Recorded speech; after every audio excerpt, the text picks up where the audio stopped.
করলেন, আপনি কি মনে করে কিভাবে আপনি ব্লাডটা দিলেন, কি মনে করে?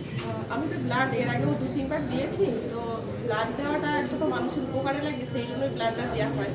তো যেহেতু শুনলাম যে এখানেতে ব্লাড ডোনেট করা হচ্ছে, গত 2 বছর হলো ব্লাড কোথাও ডোনেট করিনি। তো শোনার পরে মনে হলো যে দিয়ে আসি কোনো না কোনো। ব্লাড দিলেন, ডোনেট করলেন, তো আপনি যে আমাদের পশ্চিমবাংলার যেসব বাড়ির মা বোনেরা আছে তাদের কাছে আপনি কী বার্তা দিতে চান? আমি এটাই বলবো যে ভয় পাওয়ার কোনো কিছু নেই। আর আমরা কীভাবে টেনশনেতে একটু নার্ভাস হয়ে যাই, তাই ভাবি হয়তো ব্লাড দিলে কোনো কিছু সমস্যা হতে পারে, কিন্তু না, এটা শুধুমাত্র মনের ওপর নির্ভর করে। যার মনের জোর থাকবে সে নিশ্চিন্তে দিতে পারে, কোনো অসুবিধে নেই।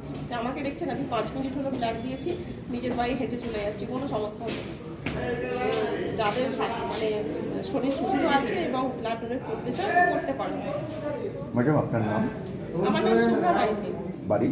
বাড়ি আমার দুধকমরা। Thank you. আপনি যে এই আজ যে বাংলায় যে মাতৃদিবস, যে আন্তর্জাতিক মাতৃভাষা দিবস, সেই উপলক্ষে যে আপনি যে উদ্যোগটা নিয়েছেন এই ব্লাড ডোনেশন ক্যাম্প, এবং অভিনব একটা উদ্যোগও তার সাথে দেখলাম যে প্রত্যেক রক্তদাতার হাতে আপনি হেলমেট তুলে দিচ্ছেন, এই বিষয়ে আপনি কি বলবেন?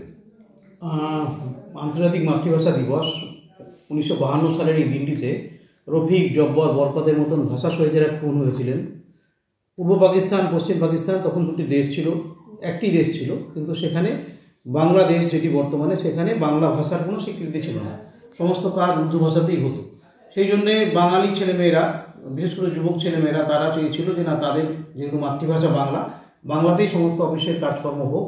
এবং এই লড়াই তাতে অনেক মানুষের জীবন চলে যায়।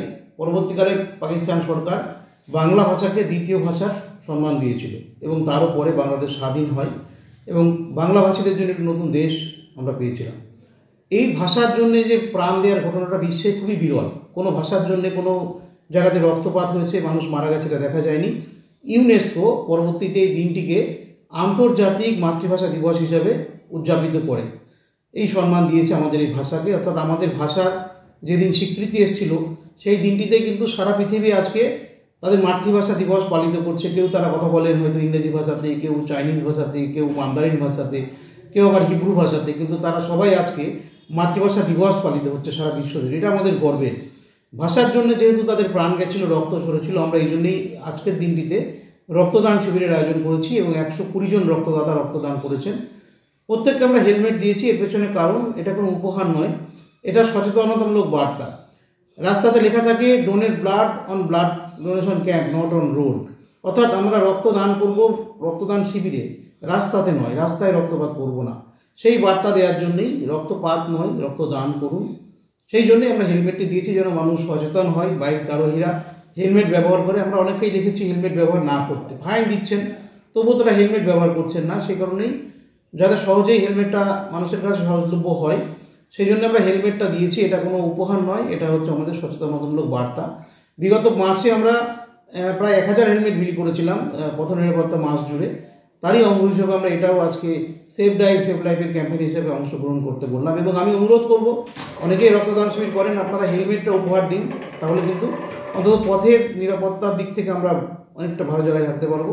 অনেকে ব্যবহার করবেন হেলমেট, এটা একটা সচেতন বার্তাও হবে। আমরা গাছ দিই রক্তদান শিবিরে, একটা নতুন প্রচলন হেলমেট দেওয়াটা আপনারা চালু করুন, দেখবেন সমাজে অ্যাক্সিডেন্ট কমে যাবে, রক্তপাত অনেক কমে যাবে।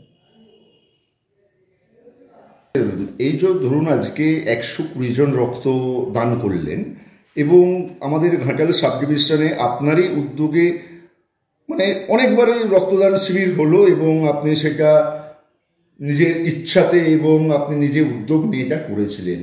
কিন্তু স্যার, অনেক সময় দেখা যাচ্ছে যে এই ব্লাডের আকাল দেখা দিচ্ছে।